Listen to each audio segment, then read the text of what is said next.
said you can't teach an old dog new tricks? Hi, I'm Gail Rubenstein, the founder and CEO of a company called Retail Resilient, social selling for the car industry.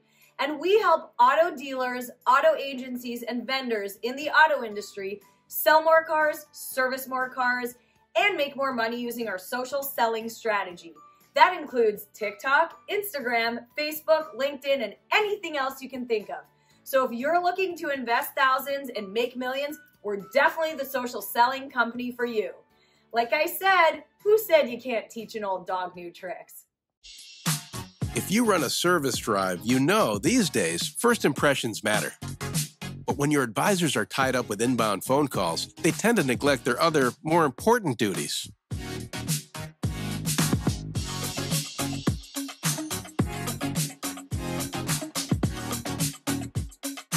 And did you know 75% of all service calls are frequently asked questions and routine requests? The average dealer misses up to 30% of inbound calls, adding up to a ton of missed service opportunity and increased customer churn. 68% of callers actually go elsewhere if they can't get through, which means you could be losing $60,000 to $70,000 every month in service revenue simply from missing calls. Introducing Brooke. Hi there. Your best service scheduling assistant. Brooke is the first intelligent digital voice assistant to answer, handle, and appoint all of your inbound service calls. Hiring Brooke means absolutely no call goes unanswered, boosting your customer satisfaction and reducing your overhead costs. And talking to Brooke is like talking to a friend. Necessary, whether to a service advisor, roadside assistance, or a live agent. And I can do it without missing a beat. You really do check all the boxes. Book with Brooke today. Everybody wants to be part of a bigger story.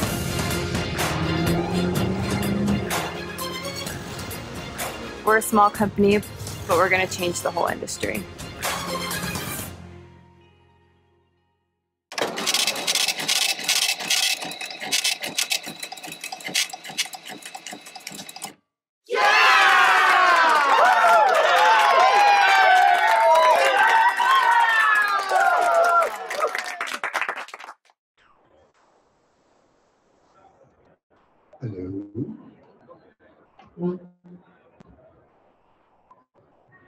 Good afternoon, everybody. It's actually officially afternoon. I've been looking at my watch all morning here going, oh, no, I gotta say good morning.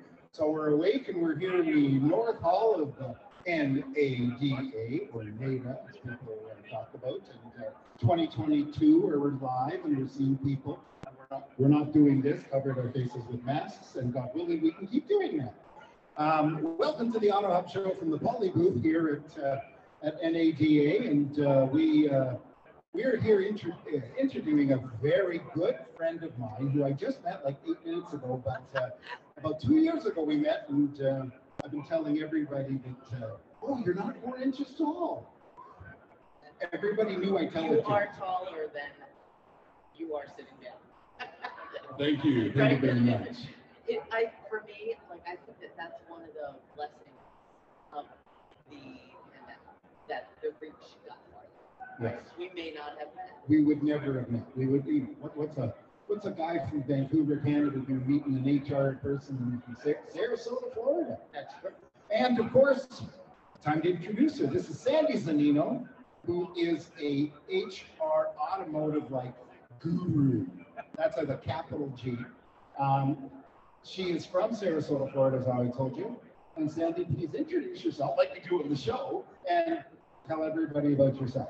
Well, you were doing a really good job there. Thank you. I'm Sandy Zanino, and my company is called Innovative Auto HR, IAHR. And there's some friends. It's so much fun to see friends here.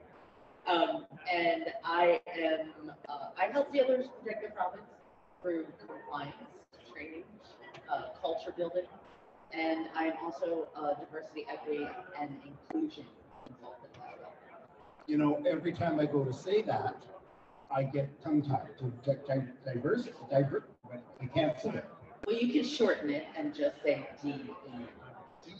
Oh, but DEI that's or the DEIB. Yeah, Earnhardt Enterprise comes on their video here earlier, so you can't really say that. But yes, I understand that. I also can't say Sherman Shishima, so that's a problem. I'm not going there. No, you're not going there. So Sandy, we've had a lot of conversations about HR, and one of my favorite things to pick on in the car business, even though I try to be positive, is just how we view HR. And Ian Nethercott, my partner in the auto hub show, who unfortunately isn't here because he's busy working. Can you imagine that? Him and I always talk about that the shows that get the least amount of views and listens are the HR shows. And yet it's such a big area. We talk about this all the time. You know, the biggest single expense of a dealer is their people, and they don't pay attention to it. Why do you think that is? Well, you know, in a way, I kind of understand it. You know, HR normally, we're very detailing, and while the devil is in the details, it's boring. It's not, you know, it's hard to sexy HR up, right, when you're talking about compliance. Plus, dealers are weary. They're weary from having to deal in this country with the FTC, with the 23 different compliance laws. By the time you get to HR, there is a part of me that understands it. I've been in this industry long enough to get that. However, you know, human resources for me is important. And one thing I always like to say is, you know, if you manage people, you're a human resources manager, whether you realize it or not. And it can make it break. Well, I was with a dealer group that the HR was the CFO, and then they went through the generation change, and they decided to become more corporate. And they brought in a new ops person, and this person had deep experience as a family-owned business. And what ended up happening was they, hello, Jeff Williams, how are you? Sorry, I had to do that. They hired an HR person. This person was cleaning house. And the HR person's job was to handle the house cleaning. And that's got to be the worst thing you could do, wouldn't it? Well, I think it's the worst thing that any manager can do. It's the hardest thing, one of the most difficult things. It's never easy whether it's a warranted termination, especially when it's warranted, right? It's hard. It's a hard thing to do. So, is there a question in there other than that it's a hard thing to do, or is it just that HR is often kind of here comes HR, somebody's losing their job? Well, you know, it was the case of when they went to a formal HR was when they decided they were getting rid of people, and they did it in a way that how would I put it? They upset them so much that people were quitting. And is it fair? First of all, that really isn't HR, is it? No, and I would have to know, like, one of the things about being an HR professional is that I have learned to ask questions: who, when, where, why, what, and really get what's happening. So I couldn't answer what was going on in there. You know, however, human resources for me, you know, HR is I need to build trust with the people that I work for, and also the people that I work with. Well, you know, in my opinion, that term is I don't know. It's human resources. It's this term that, again, like you say, isn't very exciting. But you know, if you came up with an exciting name, it would be more exciting. Well, we've been trying to come up. I mean, HR is kind of in a identity crisis. I think you hear a lot of different names for HR. The people, either the head of people or the culture and people, director of culture and people. We're trying to come up with different names, but in the end, it's human resources, right? So it is what we do. It's what we do. You know. It's actually funny to see all these titles now. I just had Don Brady here, and Don Brady is the Vice President of Dealer Success at Ship Your Car Now. And in the old days, we called that just VP of Sales. You know, and what he does is sales, but it's like way more because he's actually trying to prove success. Switching gears a little bit, I'm asking everybody this: what's the one thing you really want to glean from the show? Well, other than being really excited to see people that one haven't met, right, like you. So people just walk by, so people that I haven't seen in a long time. I am looking forward to seeing some new vendors. Yeah. And really, it's just about networking for me. You know, can't miss the parties too. There are some fun parties at MLB. Well, it's very funny because we mentioned earlier that one of the recommendations to people here is don't sign contracts at parties. Sorry, everybody, but don't sign contracts contracts when at you're parties. drinking, ever, whether it's at a party or not. Well, how many people have you met that they discovered they bought stuff and they have no recollection? I don't know. Lots for sure. So, if you were setting up the show, what would be the biggest booth you would pick here? If you were in charge of the show. If I was in charge of National NADA. Auto Dealers Association, and what booth would I pick for? What would you make the biggest booth? What would you choose to be the biggest? By the way, I'm purposely asking you weird stuff just because I know. Yeah, this is like a weird question. Totally. Well, I'm not going to be selfish and say, well, we'll make it, some kind of HR booth. Why? Well, because if I'm putting on a show, I need to think about what the whole, what's the end game of the show. Well, wouldn't you want to have a booth here with a play on, with somebody letting staff go, with actors and everything, and you? So you're talking about a stage where we're doing improv, really? Improv, exactly. That could be fun. We've got a player right here. Yeah, he'd be really good. He'd be good at doing. He's a very good Spanish speaker. Even though he's not. He's got some good talents going on with his. Well, everybody does. If you're in the car business, you have to have hidden talents. Well, this is true. That's right. He's got some pretty good accents.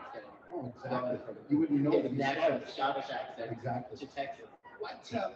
Tell me something about you I don't know. What's your business I don't know? We've talked a lot about this. Oh, no, I know a lot. Well, but a lot of people don't know that I also recruit. Right? I help dealers, I help all kinds of employers find, attract, and most importantly, help them retain new talent, right? Which is, in the world we're in right now, is a huge thing. The retention is important. Well, retention is another one of those keywords. And we talk about this all the time in this business. It's this thing, we need to retain our staff. We don't like to hire people. I hated going through the interview because I found myself saying the same thing over and over again. And I actually went down the rabbit hole of really weird questions. Now, I don't ask really weird questions, but I'd ask these people things about somebody coming in with their son, and they see this lifted truck, and it's got a 600 horsepower engine in it. They know if he buys the thing, he's going to be dead the next day as he flies off the cliff. The parents say, don't sell it to him. What would you do? And then you look at people you're giving me right now. But retention, how do dealers legitimately retain people? Well, this is the part that we do talk about, only I don't really put it out there very much that I do recruit. The part that differentiates us is that I help employers kind of not create, because there is already a value proposition, but more figure out exactly what it is, help communicate that to their hiring managers so that they can articulate that value proposition to your candidates to give them a reason for coming to work for you, right? So it's really kind of like marketing, but it's very, very important. And then it has to be authentic. There's a lot more that goes into it, and the employee value proposition itself than I could answer in a quick 30 seconds. But it's super important for your retention, right? It has to be authentic. You got 30 minutes if you want. We can sit here all day. Well, I mean, just think about values, right? Like most dealers have their core values either on their website or on their, So those values become part of the proposition, right? And come up with stories, right? So your managers, let's say your values are integrity, service, growth, fun. Those are actually core values from a dealer that I worked for many, many years ago, right? So like, I'll give you an example of one of the things that we did. I implemented a, we call it onboarding orientation, whatever, but it was the first day for every employee, not just for sales, not just for your, profit creators, but for every new employee. And part of what I would talk to them about is number one, I gave them a little card with those values on it. And here's the core values for XYZ. And then I told them some stories about how those things showed up on a daily basis, right? So they know what the company is about. And it started them off on a great foot, right? And there are other things that are attributable to their very, very low turnover, like 30% turnover, which is super low in our industry, right? I'm not saying that it was just about me, but it definitely did seem to do it. A lot of people view 30% retention as good number. Right. Yeah. So how do we beat the elephant in the room of our business? How do we get away from this thing that we keep falling into with people? I don't know that it's an elephant in the room, because that's something that, like, that phrase is when it kind of would indicate something that's there that you don't talk about. We talk about these things and have been talking about things since 1998. I started in this industry in 1998, and still the chatter was about turnover. How do we find good talent? How do we keep that talent, right? We've been talking about it for a long time, so I don't know if that's the elephant that's in the room, because we are talking about it. How do we stop talking about it, and start doing it? We stop talking and we take action, right? And we really, and because it's not rocket science, and it doesn't have to be big world-changing things. You can make one little change, one small step, right? You can just start small. So, did you lose your? Yeah, I need one second. Not a problem. I gotta say, the coffee bar, what a awesome thing. They did a heck of a job. Thank you. Oh, by the way, again, we're at the Poly booth here, which used to be Dealer Poly, and now it's Poly, which is a much better thing. I'm just waiting to find my Poly pocket. So, this business has changed so much over the years. Yet this seems to be the one thing we don't want to keep, that we're keeping it. And where did it come from? Why do you think it's still here without attacking anything? Why do you think the issue with people? Why do I think what is still here? Why do you think our issue with people is such a problem? On the dealership level, especially. Well, certainly this one's better. Well, I think that what we need to do, I think that we have these glasses on, right? And we look at employees in a certain way. And some of that is generational, right? Yeah. I believe, right? Like my generation, Gen X, I grew up with the belief that, number one, if I work hard, if I put my head down and I work hard, right, I would be rewarded. That wasn't necessarily my experience, right? So we also are an industry it's an industry that was built by white males for white males. It is what it is, Yeah, right? yeah. Now there's the elephant. I said, don't attack anybody. I'm not attacking anybody. I'm I joking. don't mean that at all. Yeah. They've built an amazing industry, right? Like, I love automotive. I wouldn't still be here if I didn't love this industry, right? I see the greatness of this industry. Yeah, I've had lots of opportunities to leave it, and I still keep coming back in different forms, but I'm coming back. Right. Well, I mean, just think about that small thing. For many people, for many men that look like you, put your head down. You mean good working looking hard, guys? that's Come it. on, tell me the truth. Put your head down, working hard will be wasn't necessarily my experience because I work at my end. But I have to tell you something.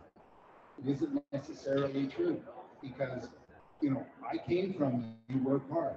I started in the business when you were, you know, you got there when it opened and you left when it closed. And if it closed at 9, it closed at 9, it closed at 11:30, it closed at 11:30.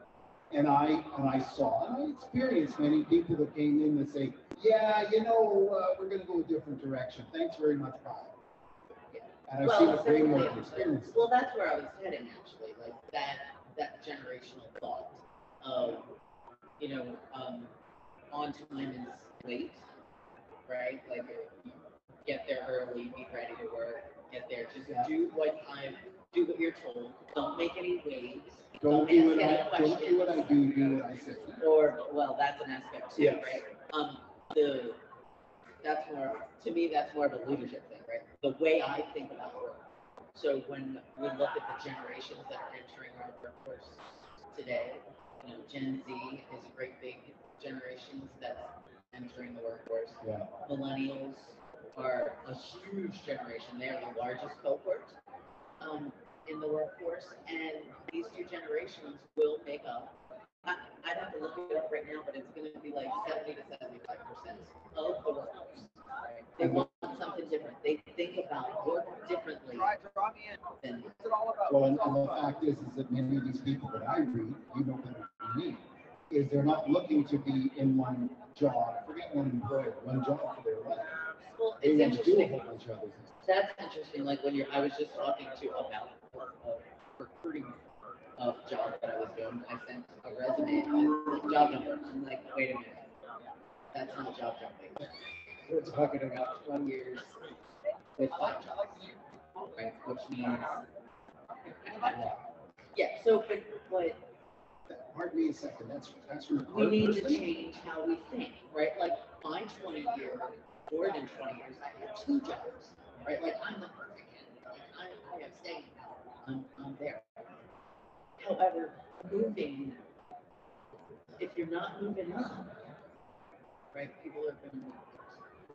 And so we need to also think about creating groups. I agree.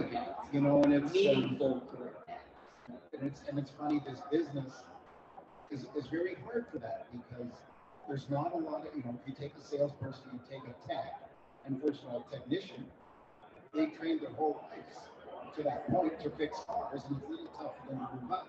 The only time they think about moving up is if they hurt themselves and they can't turn them into, or in some cases, the technology is something they just don't want to deal with.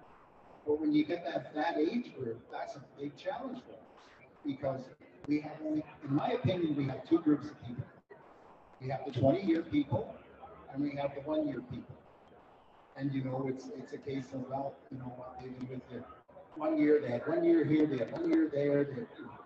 Sometimes you meet them and the reason they left wasn't their choice. I think it's going to be interesting to see what's going to happen as the market normalizes, right? Because when I think about sales,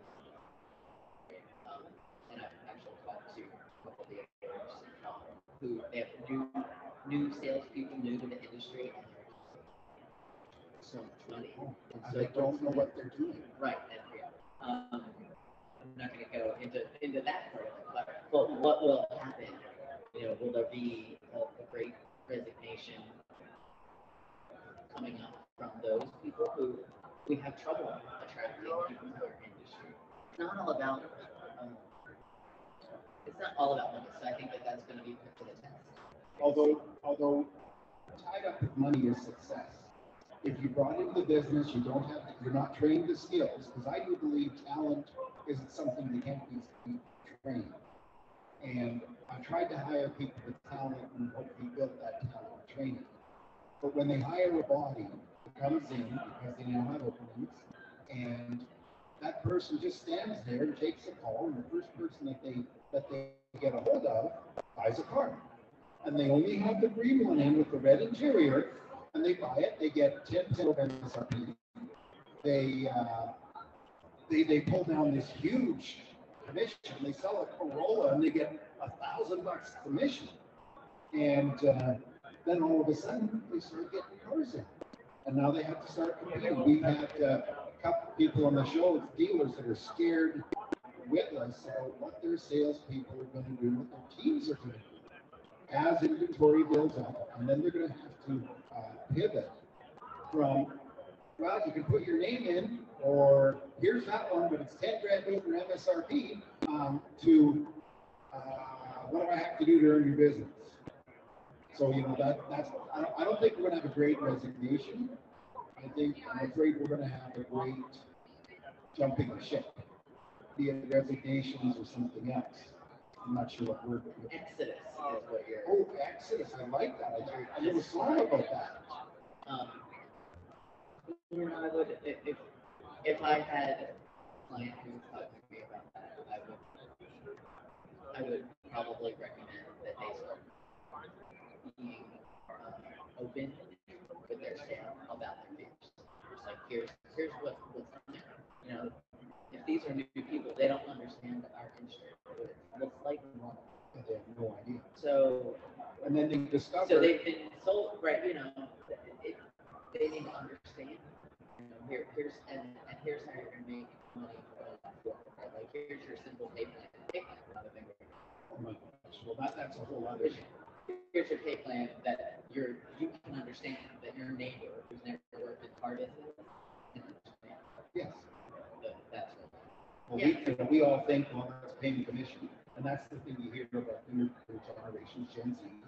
They don't want to sit there and work 12 hours for a $200 paycheck. Right? They do not. Yeah. I don't think anybody wants to work 12 hours for a $200. Here, I'm going to tell you the funny thing. Then we're going to close. I'll leave it to you to say the last thing. Yes, and she goes, thank God, because Jeff's asking weird questions again. But when I started the business, and I won't tell you when, because it was a long time ago, the flat commission was $200 minimum. And guess what it is today in those places? No, it's funny, but I know. The well, depending where you are, it's 100. I mean, I sold Toyotas, and we sold Corollas at 3,900 Canadian, and you got 150 for the Nerd. You got 200 for every other one. And you never got more because you got paid in gross. But now everybody, most of the people I see, it's at 200 your minimum. Little tough back then. Rent was $600 a month. Nothing's changed. Here's the funny part. A lot of years, not that you're going to say how many. With people, right? Wow. Maybe I'm wrong. I'm happy. Yeah. Good, you. I'm happy to be wrong. I'd like to be wrong because I open my mouth as I think. But nevertheless, thank you so much for coming here. I really appreciate it. Jordan, I'm so happy to meet you. I cannot wait. If somebody asked me the number one person that I wanted to meet here, it was not Michael Strahan, it was Sandy Zanino. Oh, I did not pay him to say that. Thank you. Thank you. It's always a pleasure. And I know I'm going to bump into you. Pleasure's always here. Guess who's here? Ian's here. This is on recording now, but we'll just start. Guys, just tell me when you're good to go.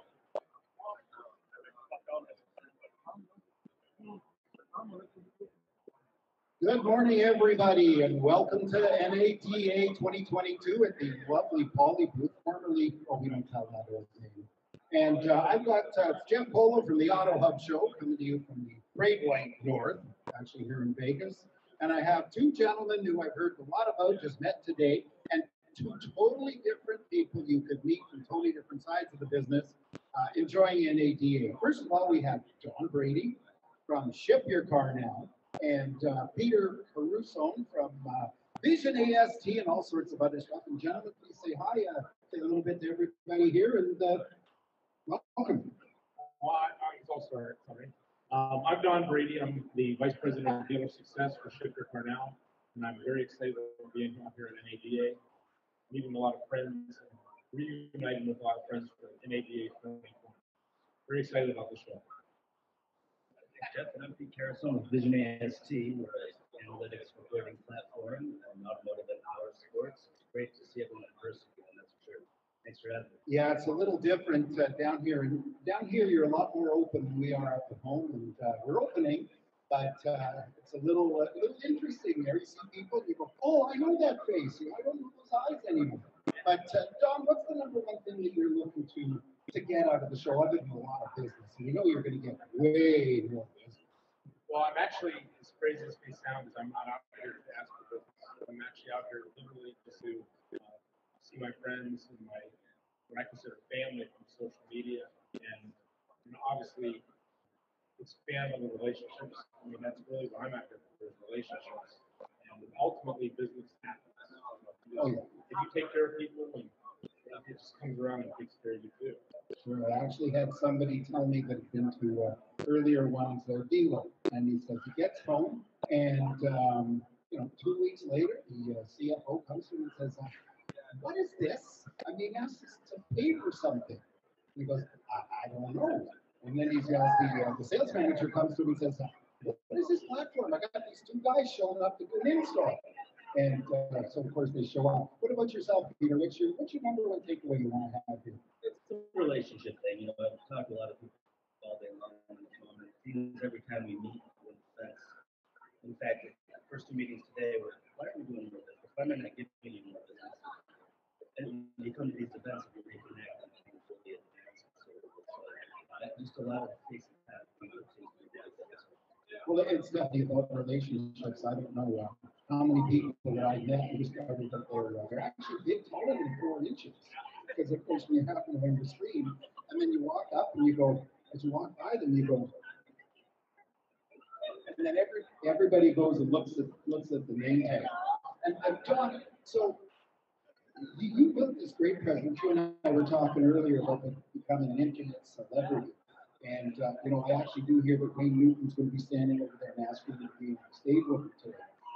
Seriously, though, but you built quite a presence, and part of that was from your drive. It was Drive Across America, wasn't it? It was actually Charge Across America. Charge Across. Sparked by Fleet and Charge Across America actually approached me, and I had the opportunity of doing a cannonball run style race from New York City to Los Angeles, California. With a twist, we couldn't go over the speed limit, but we were also driving fully electric vehicles. So charging stations, flying the distance, finding where you're going to charge. We weren't allowed to charge overnight, so it was unique. There was some very strict guidelines, but it was a on camera all the time, which was very unusual. I had a cameraman in the back seat, a camera right in front of my face, all the way across the country, with someone that I had never met before until the beginning of the race. But I learned a lot about the infrastructure in our country and how not ready we are yet for fully electric. So what you're telling me is you suffered range anxiety. There was moments of sheer terror that goes along with that. Range anxiety is real. It really is real. So they didn't have a pickup following you with a battery? Just kidding. No, not really. So speaking of range anxiety, Peter, analytics world is all about that sort of thing, correct? And it isn't the exciting part of the car business. So, it's generally the first 4 letters, which I will not repeat because some point this will be broadcast somewhere and people are listening. But what is the most exciting thing about analytics? Well, the exciting thing to me is our passion is taking data. It's taking and making it digestible so we have intelligence possible. It's fun to go to a dealer or a provider or agent and help them spot opportunities to grow the business. I see a bump every time I provide information, so that's rewarding to me. I did it at the dealership level for myself and dealer principal for years, and I'll be able to bring it everywhere and make it really simple with a really nice user interface like that. It's just rewarding. You open people's eyes to what's really happening, taking the emotion out of the person they can love. Sure, by all means. Now, the question is this. Earlier, Glenn Lundy was here with my colleagues in another podcast. I don't mention their name, they're too good. But seriously, he mentioned Saturday morning sales meetings. How do you make analytics exciting for salespeople on a Saturday morning? You just have a leaderboard. here's where you stand, there's 15 salespeople, and your number is 14. What do you do to change something? Competitive group of people. So that's easy. You don't even really need to talk about it. You just post the numbers and you let the competitive nature of salespeople. But how do you get them to understand KPI? That's a good question. And, that's the battle. And that's kind of how we've changed our model, frankly, is we were providing intelligence that was very intuitive to me, but not everyone knows what to do. So we kind of added to our team with people that came from the F&I side of the business that actually took the data and made it actionable and made decisions and trained with it. So we're bringing that perspective. Yeah, just here's a platform, here's our knowledge, and here's our ability to coach it through it. Perfect. And Don, what's your opinion? What should dealers be looking for? Because ultimately, this is a dealer show. I haven't seen a lot of dealers yet. Too many of them were out last night. But what do you recommend a dealer to do to get the most out of the show? It's big. It's in 2 different halls. You got to walk. Well, I actually talk about that.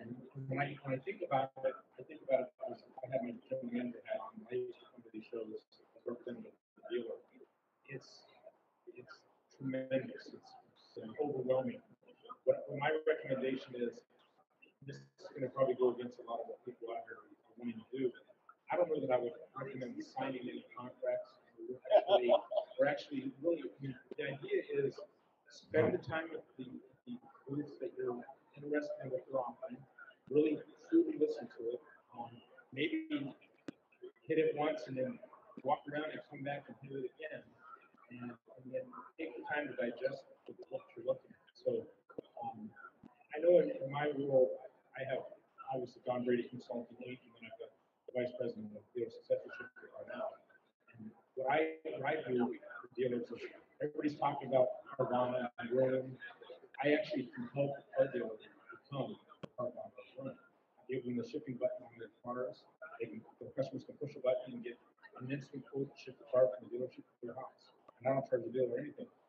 So come in here with an open mind there, because the guys that are saying that the internet's a fad and it's going away, or that Carvana is just going to go into business and people aren't going to buy cars online, not really true. They're actually doing this.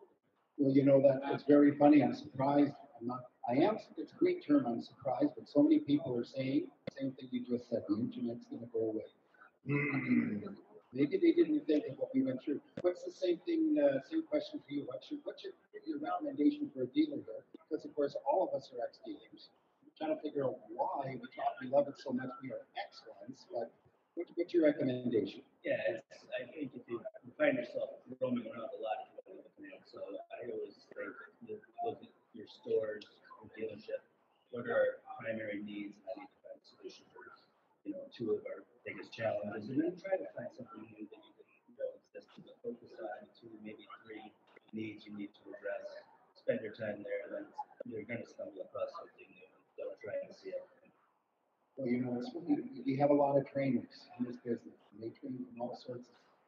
I wonder if we should become trainers and train the dealers how not to buy things, because frankly, dealers are salespeople, and even if they've come up from admin, from fixed ops or anything of that sort, they become salespeople, and salespeople are the easiest sales. And one thing do you want to see here? What is one person, one product, one customer that you want to meet here? Yes, I know you're not going to try and sell them, but who do you want to build a relationship with? Well, this may sound crazy, but I was real excited about the first booth I visited is Paul. So a lot of these folks that deal with policy are good friends, from Travis to Ryan to Mike to Greeny. So I mean, really, this is the first booth I made it to of the show. It's where I want to go after I finish this podcast. I'm going to be back over talking to these guys. But and I didn't want to do that because there's a lot of people that I want to see. Melanie Gordon actually walked by and said hi. I had to find her. Right when I got on the podcast, she was walking by smiling. So I'm looking forward to meeting her. But I'm really just looking forward to meeting all my friends and continue this relationship, because most of my business has come to me because of social media, and I'm very thankful and blessed for that. people refer, all my dealer partners, all these partners here, they refer dealers to me. That's how I help dealers deal. So I think that's the big thing. I just wanted to meet Don Brady. I heard he was going to be here. Unfortunately, Well, that was my number one, man, because I've been following him for a long, long time, and it's funny, you know, when you take a look, you're a different person than you are on there. Because you are on there is kind of goofy. Here, you're. No, I'm actually kind of goofy. No, no way, no way.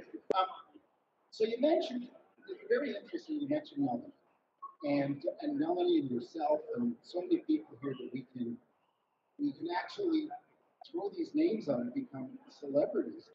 Literally, is it a good thing?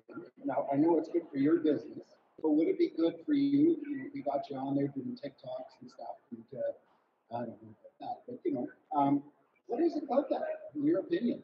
Well, first of all, the people that say that I'm an automotive celebrity, I think it's a little boring. I'm just me. That's when I'm on social media. I'm just being myself. But I mean, it's kind of neat. Like, I mean, I still get starstruck. I mean, the first time I met Melanie, I was starstruck, and I'm sure I will be. This will be the second time I've met her. I will be then too. But it's weird because as I've been doing the social media thing, and I go into a car dealership, I have one that I was in West Virginia. Salesperson literally ran across the showroom and picked me up off the ground, and then I'm so excited I want to come out and see my van and take pictures. And then, but then he took me to his general manager and said, "This is Ron Brady that I've been telling you about. We need to do all of our shipping through him." And I've been shipping ever since. So for me, being recognizable is not a bad thing. I don't want to become infamous. I don't want to, you know what I mean? I just want to. I want people to realize that who they see on social media is who I truly am. When I do a video, when I stutter or I stumble with my words, I do one take. So if I mess up, I mess up. That's who I am. I'm human. So there's people that I've seen that are somewhat phony. I don't ever want to be that guy. Yeah. So do you have plans to become an internet celebrity? I had no plans. Why not? A looking guy like you, and I'll stick to this kind of stuff when I'm invited, but no celebrity. Yeah, but but it's funny how the power of that, because whenever we have a show, we're every Monday on Zoom, of course, and live on LinkedIn and Facebook. Nice one. Yes, thank you. Thank you very much. But we find that we get people on who through me and my partner, and there's all sorts of people, and there are people that come on and go, "Oh, thanks, man. I really appreciate you thinking of me." And I'm like, that's great. That's super. I just feel superb about somebody thanking us and liking to be here. So it's very true. You mentioned walking into a dealer, and the dealer backgrounds, but always drove me crazy. It drives me crazy when I walk into a dealer. I don't have anything to promote to a dealership or anything like that. But if I walk in, and the number one thing that bothers me, the number one thing that bothers me when I ran dealerships, is walking into the showroom and being totally, utterly ignored. And a fellow that I'm connected with on LinkedIn made a post the other day. He was looking for a car for his wife, Michael Cirillo. And he sent out some leads. I think he said he sent out 5 leads. Got 2 autoresponders and 3 ignores. Then he decided to expand it. And I think in the end, he 50. And almost no reach outs. He did everything. Gave phone numbers, gave everything. How are we going to get around this? And it's not leads, it's not walk-ins. How are we going to get around this as a business? How are we going to get it that we sell more cars? F&I companies make money, shippers make money, insurance companies make money. How are we going to do this? Because it's getting too easy right now. The first thing that comes to mind is right now with the lack of inventory, and there's not that same volume. So salespeople, BDCs, can work their pay plans. So everyone that walks in is going to buy whatever they can find comes close to suiting them. There's some laziness about it. You had to sell 20, 30 cars and had to hustle out of it. And I was like, oh, that's big, that's good buyers. And I just saw that laziness. And when I was in dealer group, our dealer principal, if someone before I had my own office for our software company, I was working at a dealership in the showroom, and I was, if 5 seconds went by, I was waiting for the dealer principal to climb on my shoulder and tackle somebody, just lose his mind every time, greet him at the door. So we were a little different. That was amazing how often salespeople would take that same meeting and still not respond. Put their head down on the computer, and how you overcome it, I think, is hiring the right people and constant training, really not accepting anything but top notch service. It's hard to do. But you make examples of people that aren't doing a good job, and you reward the ones that are doing it. Make examples as well. Sure. Well, I used to have a dealer, and he said his saying was this: a good manager is a good chatter. And in so many cases, everybody's busy doing things, and even in the biggest dealerships, everybody's multitasking. And your managers have got their heads buried in the computer, your salespeople have got their heads buried in the phones. A customer, they get the lead. And in the old days, I go back to having rotary telephones in the dealership. And the receptionist would call sales line 1 or sales call reception because there's no line 1. I had a pen sticking into the thing, so I dive over the desk, knock the pen out, and then it would dial as I picked it up and hope it was the first person. I'm not seeing that today. And what do you see, John? Because you can rent to dealers, obviously, a lot. Yeah, and honestly, the lack of intensity. I hate to use the word laziness, but that's the right word. And it's the facts. They're making all of the board right now. I think the lack of inventory is more of an excuse sometimes. I think the intensity still got to be there. I mean, every single customer is important. They need to, and again, that like he said, that comes from training, it comes from, even when I was a general manager of the store, I would take it up if I had to. Or if it's to be, it's up to me. I mean, that's how I felt. I always felt that way. And you want your team around you to feel that same way. And if everybody are all aligned with that same mission, you're not going to have customers go on those. And I'll make you bet you had dirty shoes from washing cars too, because you didn't get a delivery, right? You remember that one. So, what message do you want to send out to people here at the show, people watching the Auto Hub show? And just what message do you want to give out, not just about the show, business in general, even vision? That's a great question. I guess the message is that right now, for a lot of folks in business, in the car business, things can start to get easy. I lazy, but things are easy right now. Some are using the opportunity to really improve and enhance their processes, whether it's analytics or it's training, and all they kind of go hand in hand. I worry for those that aren't taking action to do those things right now. Things eventually don't have to the way, whether it's economically or just there's during the inventory again, and there's margin compression comes back and those things don't prepare. Short memories, you can forget what you have to do to survive, and it goes back to that. I've heard from ones that are so bad right now. So focus on your business now while you have the time and the resources financially to make an improvement, so you're ready for that phase of the business. It's funny. I'm of the opinion, and every time I say this, it just shoots me down. But I do believe that overnight something's going to happen. Like not tonight, obviously, but overnight, all of a sudden, plants are going to open up because I know everybody's opening chip plants that are going out of style, and not all of a sudden, but suddenly dealers are going to say, we're giving product. And by the way, if you want a Lightning, you're going to have to take 27 F-150 XLT two-wheel drives. And, it's a good point. You got to be prepared. It is too easy. I don't mean to pick on people. I try to be positive. But,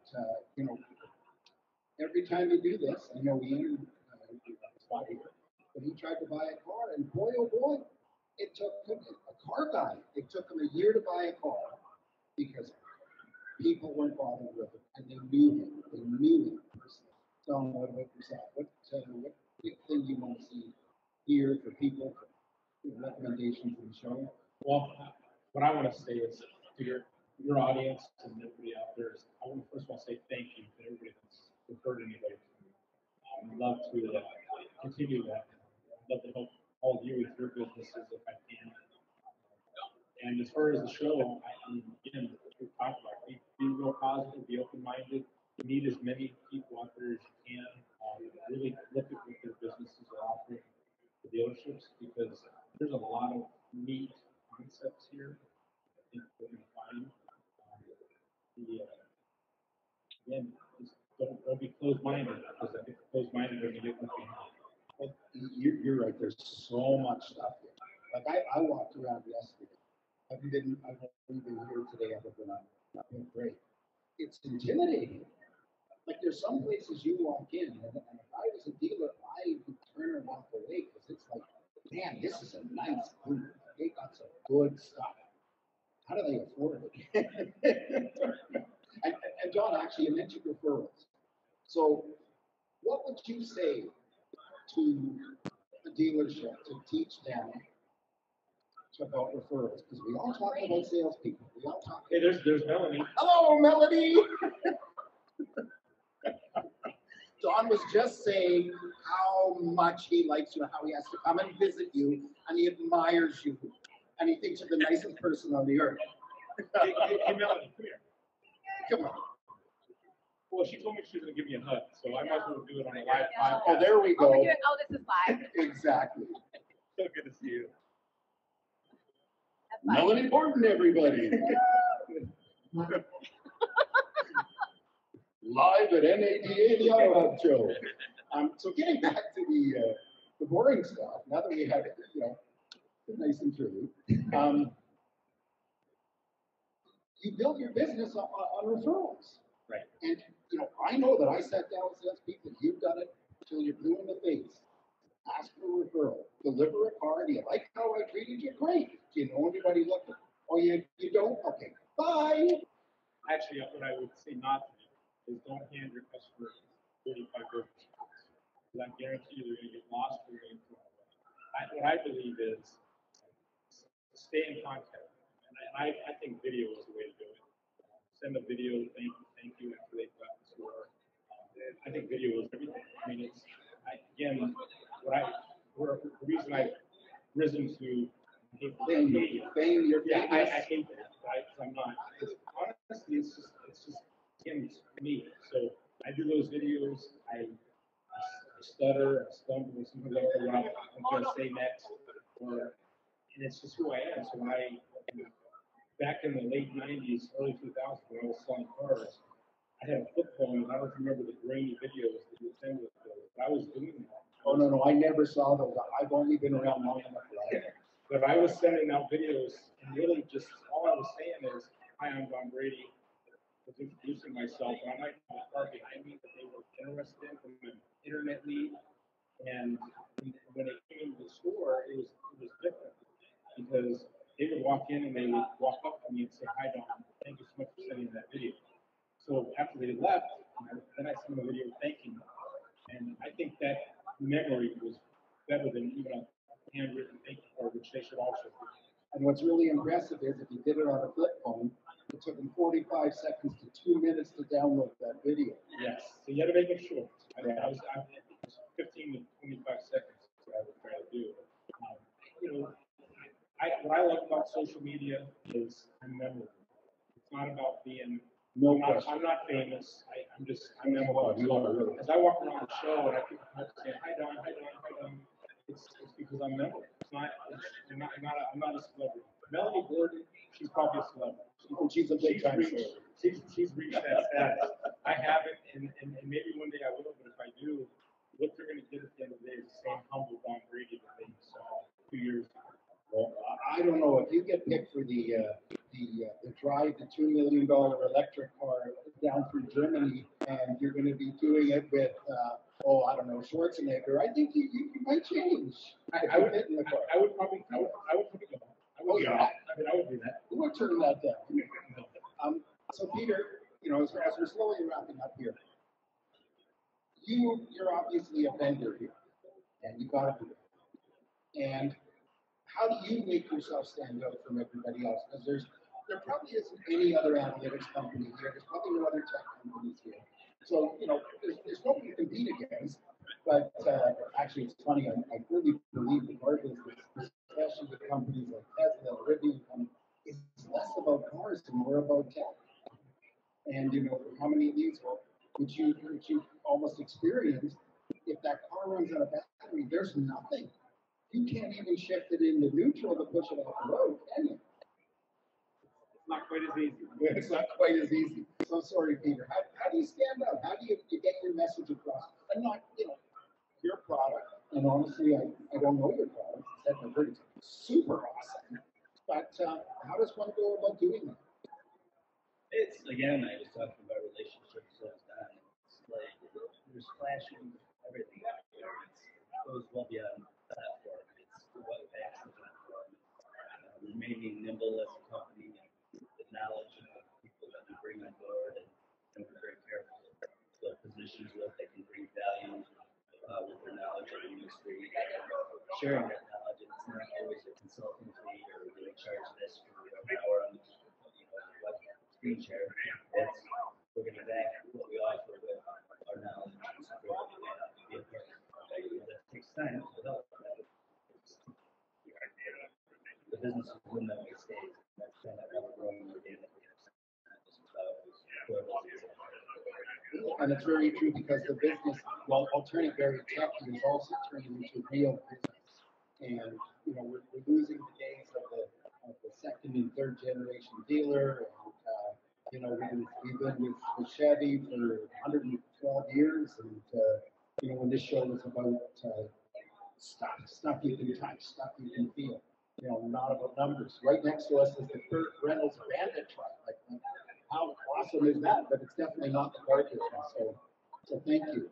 Gentlemen, I thank you both very much for taking the time to join us. It was an absolute pleasure to meet you. I quite enjoyed it. If you have anything, my favorite thing was parting comments. Anything you want to add any additional value other than ship your car now? Well, I just want to say again, thank you for letting me come on the show, and thank you for all your viewers out there. I'm here to help. I'm here to help. Thank you. And yourself? Just to thank you. It's a great community. It's a big community, but sometimes it's very small and intimate at the same time. Just great people. I love being part of it. And thanks for having me here today. Well, thank you very much. And my final saying other than come check out the autohubshow.com, and of course on various platforms, is the best thing about the car business is this. It's a life. And I think you'd agree. Anybody that's tried to get out of it comes back into it. And it's not because it's easy, because it's the same as it ain't easy. But thank you very much. Thank you again. Thank you, everybody. Thank you, everybody out here. And I hear there's a guy here who's street buying ADs. He said, we got to talk. Thank you. Thank you for being in the quality booth, too. Thanks.